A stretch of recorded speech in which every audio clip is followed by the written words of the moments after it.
Life is hard, man. Life is hard, you hear me? I ain't even gonna lie, man. Damn. I'm a pretty realistic thinker, man. I said it in a lot of my videos, bro, so it's time to ask myself the question, man, like, are the Cowboys done, bro? Am I in over my head thinking that we actually have a chance to make the playoffs this year? Cowboys played the Eagles last night. This is a game I've been looking forward to. This game everybody been looking forward to, man. This is the two dominant teams in the NFC East, man. Well, I ain't even gonna say two dominant teams. One dominant team, which is the Philadelphia Eagles, versus the team that should be the dominant team, which is us, the Cowboys. And I've been telling people, man, we've been on the Eagles' ass, bro. We gonna catch up to them. The Eagles got off to a lucky start. All this, man, but the Eagles is for real, bro. Now, apparently, I was right. Last week in my video, man, I said that without Sean Lee, I don't see us. It's gonna be hard for us to win anything, man. And yesterday, our defense did good in the first half. But at some point, like I said, I'm a realistic thinker, bro. At some point, I knew that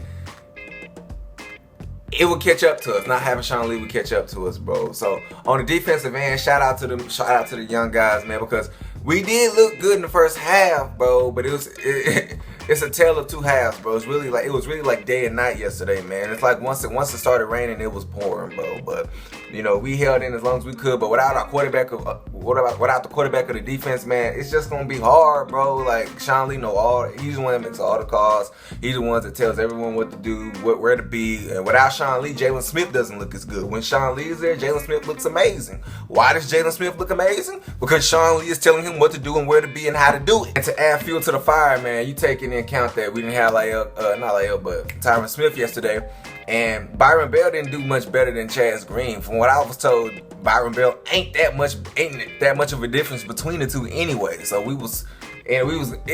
pick your poison, basically, man, because everything starts with Tyron Smith in that left tackle position, bro. And without him, things just go to shit. We just can't get nothing going.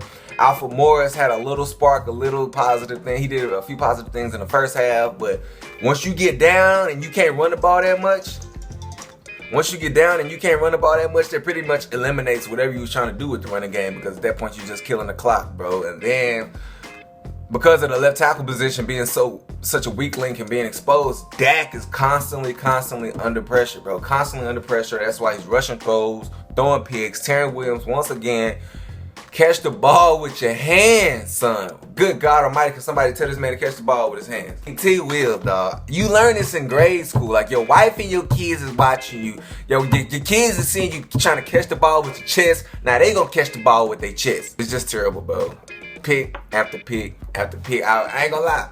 I was sitting down in my room, bro, and I was thinking about a couple things. The first question I asked myself was, bro, does Dak really suck? I'm just sitting there watching, and you know, one thing I miss about Romo was a gunslinger. Dak is a dump and dive. I almost want to call him a game manager like Alex Smith, but he's not a game manager because he does take more chances than Alex Smith. But a lot of times, man, like, these are his stats: 145 passing yards. Like, that's bruh, it's terrible. Like, that's RG3 numbers. Those are typical black quarterback, running quarterback numbers, bro. Like, them scrambling quarterbacks always be having like 50, 80 yards on the ground and then like 130 yards passing. Like, bruh, them numbers are ugly. That's terrible. Like, sling that bitch. Whatever happened to the seam throws? Romo used to make these seam throws down the seams to Witten, to Dez, whoever. Dak doesn't make those throws, and people rave about Dak's accuracy, man. I'm telling y'all, I'm here to tell y'all, bro, when I be seeing Dak throw the ball sometimes, bro, some of the passes be too low, they be too high, they be all over the place, in my opinion. But people love to rave about Dak's accuracy.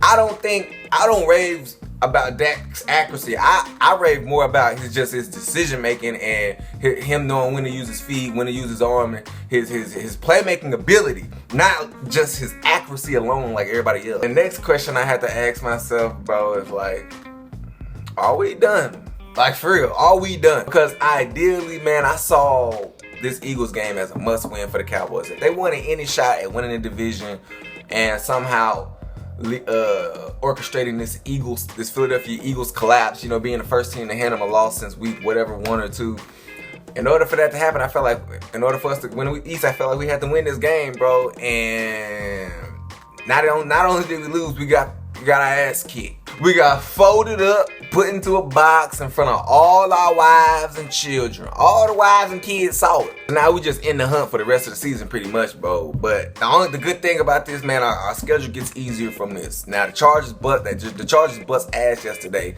but I don't expect them to play like that every game here on out, you know what I mean? Before the season started, you looked at our schedule and said, man, we had the toughest schedule of the league, but the teams that we thought were gonna be like really good aren't, you know, as good as we thought. You know, we can Chargers, we got Philly again, we'll have Zeke back, we got Washington again, we got Oakland. Like, these are all games we're able to win, bro, you know. So and by that next Philly game, Zeke will be back, Tyron Smith will be back, and Sean Lee will be back. So, you know, barring no more injuries, man, we should be at full health by week 15. So we'll have to see how things go. But if I'm asking myself, are we done? I don't think we're done, but we got a long way to go, man. It's not over. Dan Bailey, we miss Dan Bailey, man. We missed everybody I don't know how, out of all the injuries that could have happened, we lost such key guys that we needed, man.